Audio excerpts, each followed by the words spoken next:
love Christ supremely. And the scripture there is taken from Luke chapter 14, verses 25 to 27. It says there, if you want to be my follower, you must love me more than your own father and mother, wife and children, brothers and sisters. Yes, more than your life. Otherwise, you cannot be my disciple. These are the words of Christ.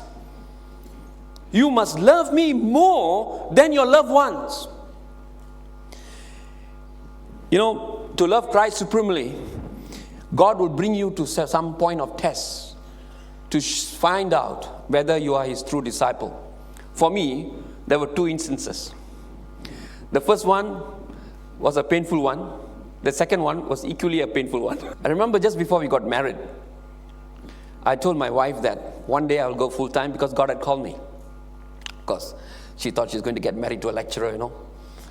And at that point of time, I was to go do my PhD, and she was supposed to go and do her master's. In our giftings, you know, we did our giftings, you know, Peter Wagner's giftings.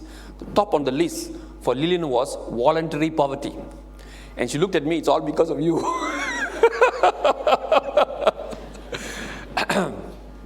And I remember, it's just about a month before I was to go off for my PhD. We ought to get married 1 month, and we were supposed to go. But the Lord had met me in a very powerful way. And I think I've shared before. And I said I had to lay down this PhD so I won't go. And Lillian came back from Barrio, and we had to make for wedding preparations. And I called her into the office. I was still in the university. She sat down in front of me. I said, I got something to tell you. And I told her, I made a decision. I'm not going for my PhD. And I want to tell you this. You need to consider your decision very seriously. Wedding cards all given, receptions all made, arrangements have been made, chapel has been booked, the speaker has been arranged, everything has been arranged, home fellowship is arranging things, and this guy comes to this girl and tells, and when I told her I'm giving up PhD, she cried and cried and cried. And then I said, you know, it's all right. If you don't like it, we can call off the wedding. She cried some more.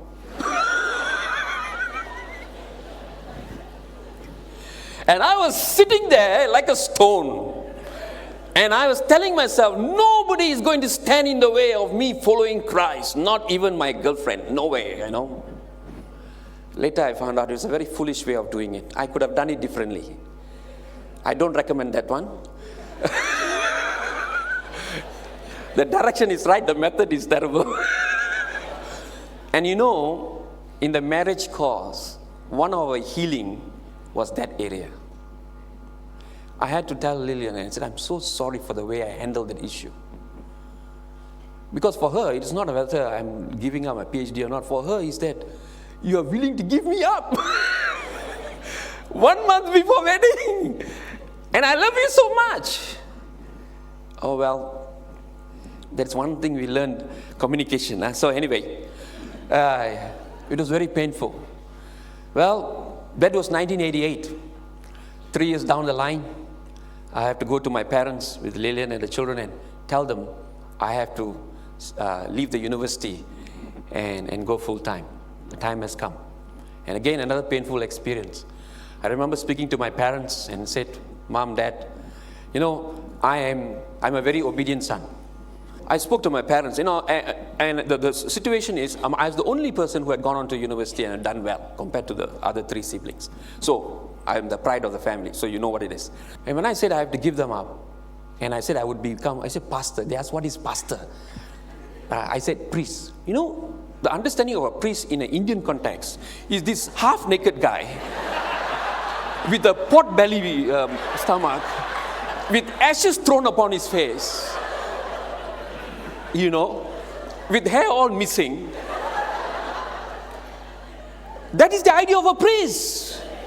And my son is from a lecturer, air-conditioned room, all that name, and going to be a priest.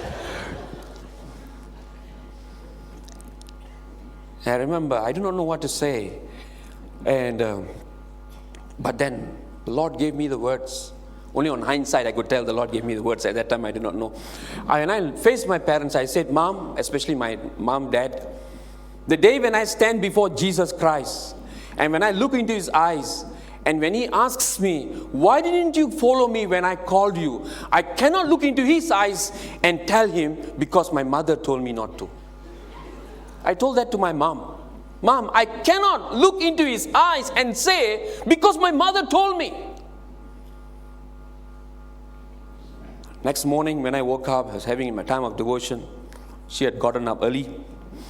And she came to me, stretched out her hands, and she said, I'll give you my blessings. I'll give you my blessings. Of course, my dad went a roundabout way. Being a very objective man, he came to see Dr. Ko here.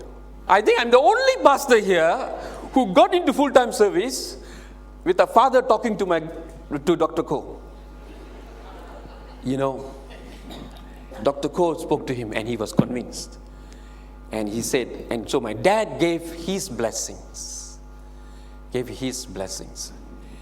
And I remember just 1 month my father passed away. He was in our house and he asked me, I came out from a prayer meeting and he asked, how much are you getting now? So I told him, if he had been in the university, how much would you be getting? So I told him. Then he asked me this question, are you happy? I said, Dad, I'm very happy. I would not trade this for anything else. He then adjusted his pillow, he's reclining, folded his arm and he said, then I'm happy. Then I'm happy. And then he made this tremendous statement. Actually, you look better than when you were in the university. My friend, to be a disciple, to follow Christ, is to love Him supremely. Is to love Him supremely.